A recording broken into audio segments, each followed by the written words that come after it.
بسم الله الرحمن الرحيم. الحمد لله رب العالمين والصلاة والسلام على رسوله الكريم وعلى آله وأصحابه أجمعين. رب اشرح لي صدري ويسر لي أمري واحلل عقدة من لساني يفقه قولي. السلام عليكم ورحمة الله وبركاته.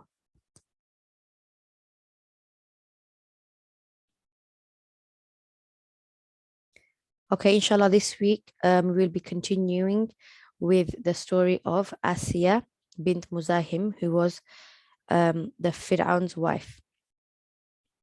So last week we covered the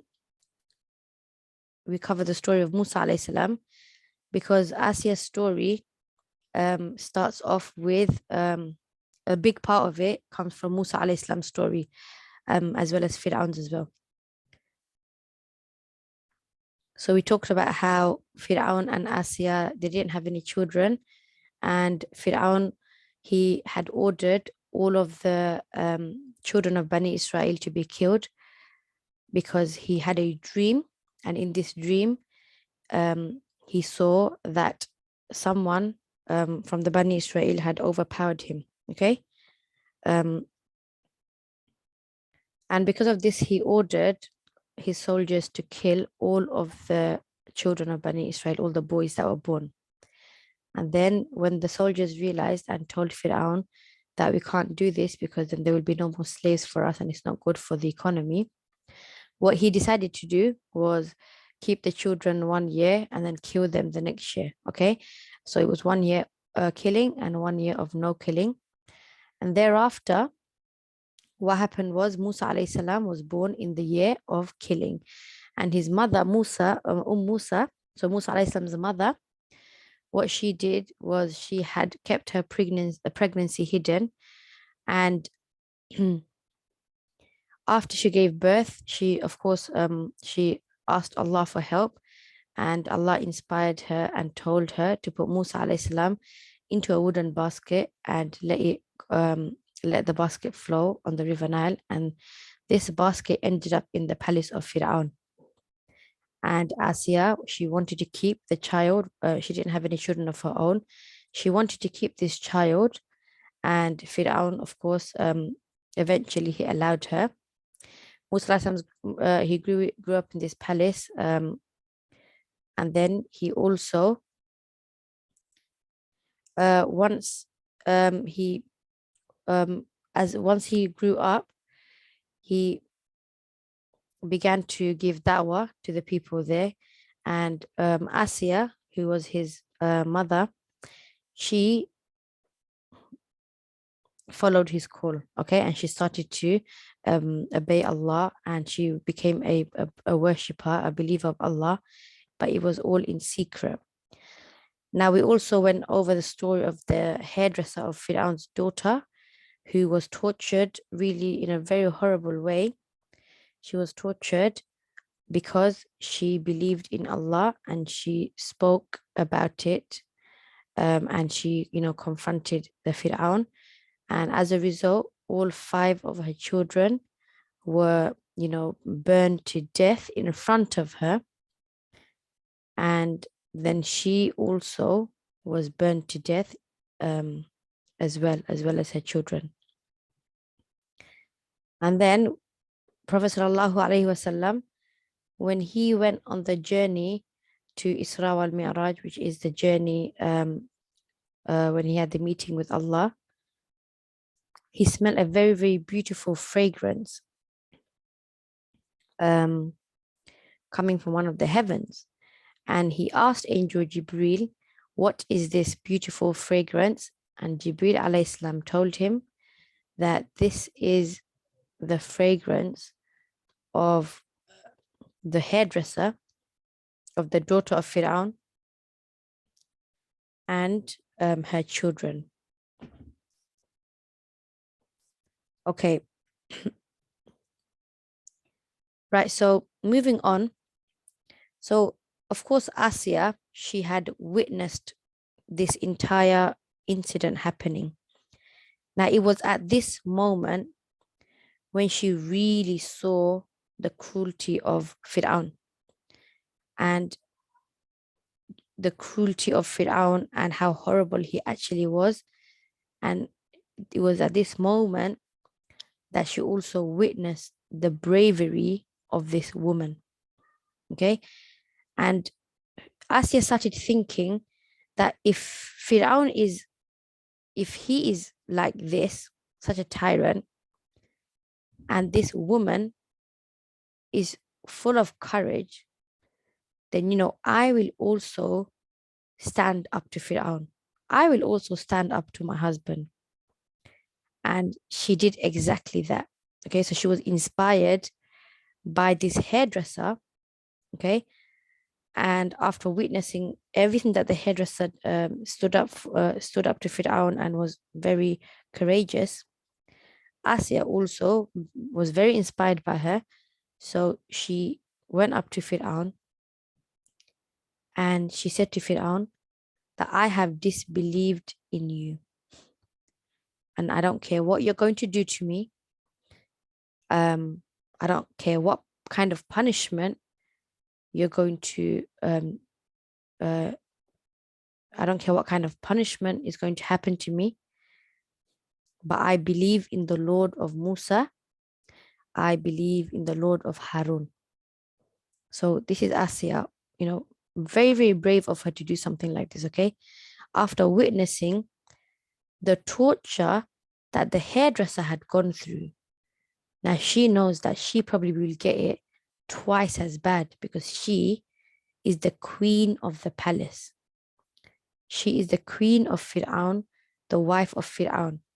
Now, if a normal woman has had it so bad, the torture, then what kind of torture is she going to endure? And she knew this, and she still went up to Fir'aun and she admitted to him, and she told him openly that, look, I don't believe in you.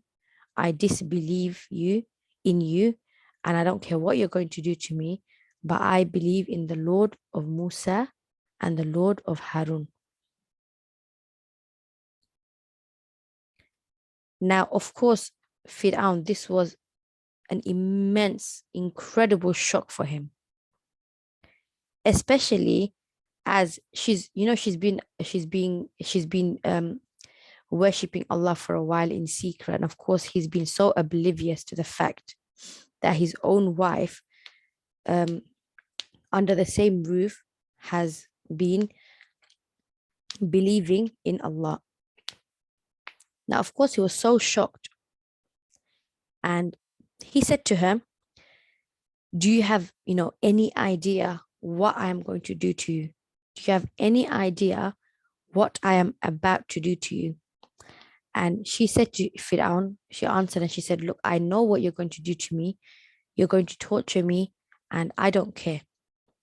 So Fir'aun, he tortured his beautiful wife, his caring, his loving, his beautiful wife, Aasiya. He tortured her to the maximum just so that she could turn back to him and say, yes, Fir'aun, my husband, I believe in you now. He began to torture her. He began to whip her. He began to punish her. He was making her bleed, but still she stood firm. She did not turn her back to Allah, and she did not say to Fir'aun that stop now because I believe in you. And Fir'aun's torture did not stop there.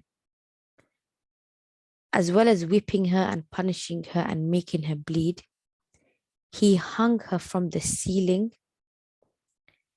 and there was chains on her breast. Okay, so he hung her from the ceiling with chains that were stuck onto her breast. Now, even hearing this, even trying to imagine this, just so much pain and so belittling and so dehumanizing, treating her like an animal, this woman who was the queen of his palace, just because she said she doesn't believe in him anymore, he decides to torture her and degrade her in the last moments of her life. This is what he's doing to his own wife, his queen. So he hung her from the ceiling with chains from her breast. And of course, she was crying in pain. She would cry from the pain, but she continued to insist on the worship of Allah. She did not turn away from Allah even once. She would cry and cry. And this torture, it didn't just last a few hours, it lasted days. And, she would just continue to remain steadfast. And then Fir'aun, he commanded his soldiers to crucify her. So just like they did with Prophet Isa alayhi salam, they nailed in her knees, they dug nails in her knees and on her palms as well. So just close your eyes for a moment and just imagine the torture that this beautiful woman is going through. It brings tears to the eyes that these people, these strong young women, had to go through so much torture just because they believed in Allah. And they still believed in Allah. They did not, their faith did not waver for a moment. Now, of course, she's, crying from the pain. And even under all this pressure, Aasiya does not turn away. She still remains faithful, and she doesn't even think to turn away from Allah. That's not even something that comes to her mind. Okay? She's not even thinking, oh, should I turn away from Allah? No, these thoughts didn't even enter her mind. That's how steadfast she was. And then when Fir'aun sees that, she's still not giving up her faith, she's been tortured in the most horrible way possible, and she's still not giving up her faith, Fir'aun, he drags her. Okay, so he's dragging her. She's on the floor and he's dragging her. So imagine this queen that has lived her whole life in luxury. Yeah, she was treated like royalty. He dragged her to the desert, and now he tied her down, and he deprives her of any food, any water. He's deprived her of everything, her own honor, her dignity. Everything has gone. Everything's been stripped away by her torturous husband, Fir'aun. And his other wives and the children from the other wives, they were all standing there and watching as well, and they were laughing. So there was no one there to help her. She didn't have she didn't have children that could help her. She didn't have her mother and father there to help her, to support her. She didn't have her own husband. He's the one doing all the torture. Yeah. And there's no one there to be there for her, to support her, to comfort her. No one is there at all. And at this moment, she looks up to the heaven and she says, "Oh, my Lord, build for me a house with you in Jannah, with you, close to you, and save me from Fir'aun and his actions, and save me from the oppressive people." Subhanallah. Going through such torture, she's making dua to Allah that, "Oh Allah, build for me a house with you in Jannah. I want to be with you. I want to be close to you, Ya Allah." Such a beautiful dua she's making. And Allah, at that moment, of course, Allah is there to comfort her. We don't need anyone else in our lives. If we have that pure faith in Allah, then we can withstand any storm that comes in our way. Okay? Allah showed her the palace that she would be living in Jannah. So while she's going through all this torture, Allah is comforting her. She's made a dua to Allah, and Allah is there. Allah is comforting her, and Allah is showing her her palace in Jannah. while she's going through all this pain and, all this agony she's going through, Allah comforted her. And so Aasiya, she started to smile. When Aasiya sees this palace that Allah is showing her, she starts to smile. And of course, this confused Fir'aun, because he's thinking, I am torturing my wife so much, and here she is smiling. He's really confused at this moment. But of course, she knows that she's not smiling for any other reason but the fact that Allah is here to comfort her. And also the angels were also there to shade her. So while the people were laughing, and this was a really big show for them, while they're laughing and, saying bad things about her and, encouraging Fir'aun to do all of these, or to carry on torturing his wife, the angels were the ones that were shading her. Okay. And of course, when the angels were shading her, Aasiya, she started to laugh. Okay. So first of all, she's smiling, and then she's starting to laugh. Now, Fir'aun, for him, this is all really confusing. He's not understanding what is going on. He's torturing this woman as much as he possibly can. And first of all, she's smiling. First she's crying, and then she's smiling, and now she's laughing. So Fir'aun, he says, oh, look how crazy she is. And she's just laughing and laughing. And Fir'aun's getting so angry that she's laughing. Because of course, what does Fir'aun want? Fir'aun wants people to be scared of him. Fir'aun wants to feel powerful. Fir'aun wanted that from her. He wanted that sense of power. He wanted Aasiya to say, oh, stop punishing me. You are the God. He wanted all of this. He feels good if he hears all of these things. But instead, he's getting the complete opposite reaction with his wife, Aasiya. She's laughing in his face and she's smiling so much that Fir'aun gets really, really mad at her. And he says to his soldiers that go to the highest cliff and then tie her under there and push a big boulder off. And then that boulder should land on her body and smash her body to pieces. So look at the kind of mindset this corrupt man has. That he's tortured her so much and he just wants to do more. He just wants to do more.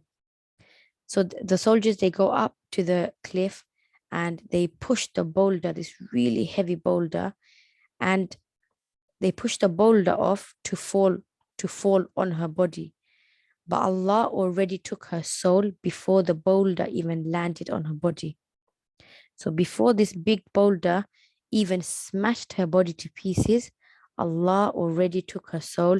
So she already passed away before this boulder could even land on her body.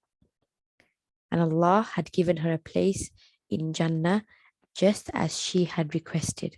SubhanAllah, what a test of faith this queen had. Okay, such an amazing lady. She completely perfected her faith. And this is the way she passed away. Now, among the virtues of Aasiya, the wife of Fir'aun, is that she chose to die in the path of Allah. She chose her death over, all the royal privileges that she had. Okay, she chose this over, she chose this life over the, the luxurious life that, she could have had. And the fact that she asked Allah that build a palace for me with you, okay, that shows how connected and how attached her dear heart was to her Lord, okay, to Allah. She had no attachment to this life. Aasiya was not defined by the wickedness of this man that she was married to. Okay, she might have been married to him, and like I mentioned, this was all arranged marriages, but her mind and her soul, they were very different from her husband. Okay, they were not dependent on what her husband was like or what her husband used to think. Her heart was not a slave to Fir'aun's beliefs, and she refused to, accept the tyranny of her husband, but instead she chose to, you know, um, devote her soul and her entire life to Allah. So Allah does mention Asiya in the Quran, but without saying her name. Allah talks about Asiya in the Quran. He says in the Quran, Allah sets forth an example for those who believe, the wife of Pharaoh, who said, "My Lord, build for me with you a house in heaven and save me from the Pharaoh and his doings and save me from an unjust people." Okay, so this is really all what she wanted. And one day, Prophet Muhammad SAW, he also did mention, he said, many men reached perfection, but none amongst the women reached perfection except for Maryam, the daughter of Imran, and Asiya, the wife of Fir'aun. Now, some lessons to learn from Asiya's life and Asiya's death. Like I mentioned, all these luxuries, they did not mean anything to her. Okay. Sometimes what happens to us human beings is that when we have too much money, too much clothes, too many houses, too many cars, it goes to our head. We become big-headed. Yeah. May Allah protect us from becoming like this. But look at Asiya. She had palaces upon palaces. Her husband was the king. She was the queen. She had everything at the click of her fingers. She had maids, she had servants doing everything for her. She had jewels, she had gowns, she had everything, but this did not mean anything to her. She just wanted a life in Jannah. She wanted palaces in Jannah, and she wanted to be with Allah. Okay, so this is the kind of life that we should be living as well. This is a very big example that we should all be taking, that materialistic things do not mean anything. We are all going to pass away one day, and we can't take any of these things with us. Okay. Of course, if you study the life of the ancient Egyptians, then you see, of course, Fir'aun was one of them. Fir'aun was, of course, he's known as one of the ancient Egyptians as well. And there's many, many more pharaohs at the time as well.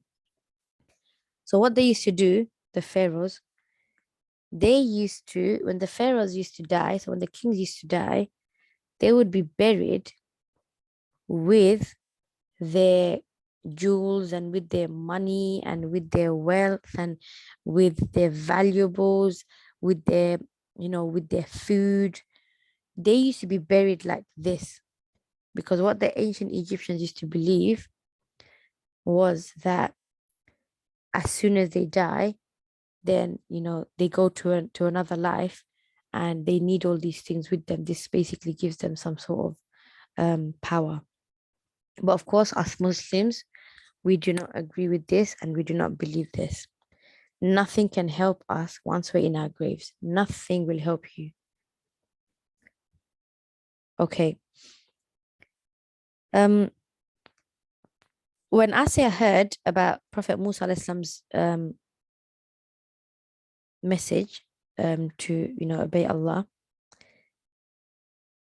of course she didn't admit it to her husband straight away, but once she did admit it, all the torture that happened to her, even the fact that he was humiliating her and in front of people as well, this did not shake her faith even once. Okay. She was a very, very strong character, very powerful character. The fact that her heart was not a slave to him. Everyone else was worshipping Fir'aun. Everybody else was worshipping the Fir'aun. But she, being the closest thing to him, she had her own mind and her own independency. And another lesson we can take from Hazrat Asiya's life is how patient she was. So all the whole way that Fir'aun was torturing her, she just kept her eye on the success and on all the rewards that she would be receiving from Allah. And what she did was she kept that in mind, and with that she passed her test. And she another thing is she was a very, very kind, caring and loving person. Unlike her husband, very much opposite to Fir'aun. Where you have Fir'aun who wanted to kill baby Musa and all the other babies, she was the one that requested him not to do so. Okay, she was the one that requested to look after Musa alayhi salam as her own child in the palace, and finally Fir'aun allowed her to. So we have come to the end of the life of Aasiya, the wife of Fir'aun. May Allah the Most High bless us with the qualities of Aasiya and unite us with her in Jannah. Ameen. Now, before we leave, this is the last lesson of this course. Just wanted to say to everybody that Jazakallah to you all for taking out the time from your busy schedules and lives. I know everyone's busy with things going on. So I do appreciate everyone taking out the time, taking out an hour every Friday for the past 2 months to join on to this course. And as Muslims, we have been encouraged to seek knowledge. No matter how old we get, we can still learn things. We're never too old to learn things, and no one is ever too clever to know everything. Okay, there's no such thing as I know everything. Everyone has still got lots of learning to do, and of course, as Muslims, this is something that we have been encouraged to do, encouraged to seek more knowledge. And the knowledge that we learn is not just for fun. It's not just something that we just do for the sake of it.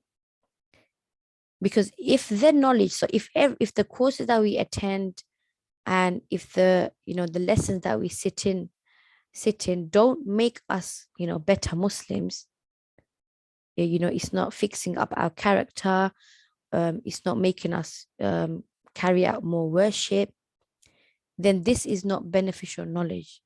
Okay, so this isn't benefiting us in any way whatsoever. Prophet ﷺ said in regards to knowledge, Allahumma anfa'ni bima 'allamtani wa 'allimni ma yanfa'uni wa zidni ilma. So Prophet ﷺ said, "O Allah, benefit me with that which you have taught me and teach me that which will benefit me and increase me in knowledge." Okay, so increase me in knowledge. So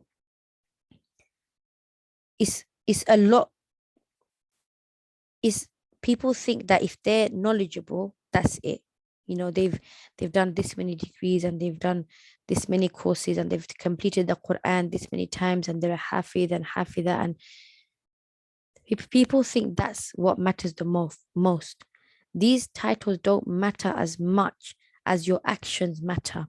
Okay, so gaining knowledge is something so important, and it's greater than having a lot of knowledge but not acting upon anything you've learned. Okay, because if knowledge doesn't benefit you, then it will harm you.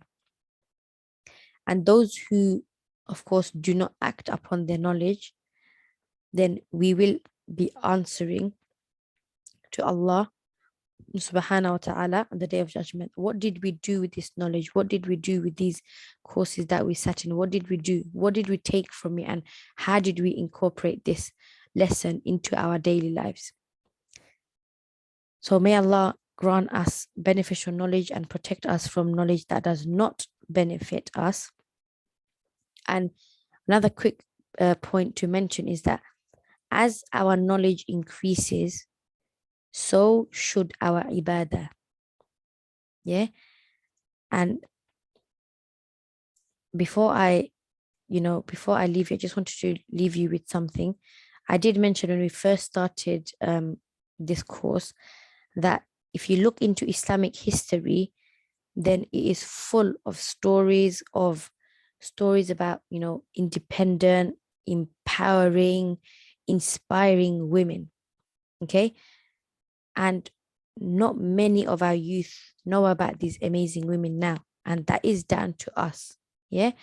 It's down to us we should take it upon ourselves to educate not only ourselves. Okay. Of course, this is a very big step that we've taken to join these courses.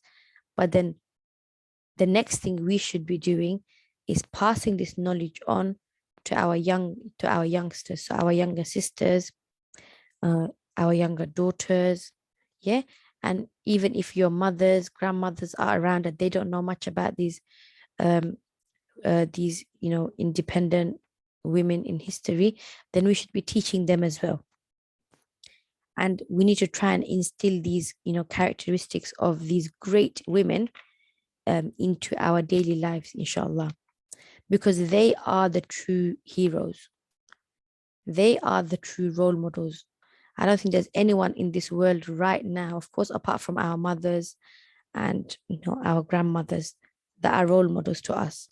I'm talking mainly about all these celebrities and social media so-called influencers. None of these influencers, the term influencer, none of them influence us in any good way whatsoever. Okay. So we have to try and teach our girls and our daughters and our youngsters that do not look at these people for inspiration or, for any sort of advice or anything like that. Look into the books of history, join these courses, and you will learn about women that will blow your mind away. Okay. You will learn, and you learn to love them, inshallah, and you learn to incorporate all of their characteristics and, as into our daily lives, inshallah, because these women were so honored by Allah, they were so loved by Allah, that they were mentioned in the Quran. They were, promised Jannah. They were given titles of, Queen of Jannah. All of these things, it's not just words that I've made up. These have all come in Quran and in Hadith. Yeah. All of these past few weeks, all the four women that we've talked about, they all have a very special status in front of Allah. Okay. They've been mentioned in the Quran, and these are the women that we should be looking up to. And in order to live a life full of success and blessings and happiness, then this is the kind of life that we should be leading, for this is the life that will lead us into Jannah. May Allah forgive me for all of my shortcomings, and may Allah grant us the ability to act upon everything that has been said, everything that has been taught. Jazakallah for joining on once again. And I will, inshallah, if it's meant to be, then I will see you all in the next course. Until then, fi amanillah wa akhir da'wana alhamdulillahi rabbil alamin. Assalamu alaikum wa rahmatullahi wa barakatuh.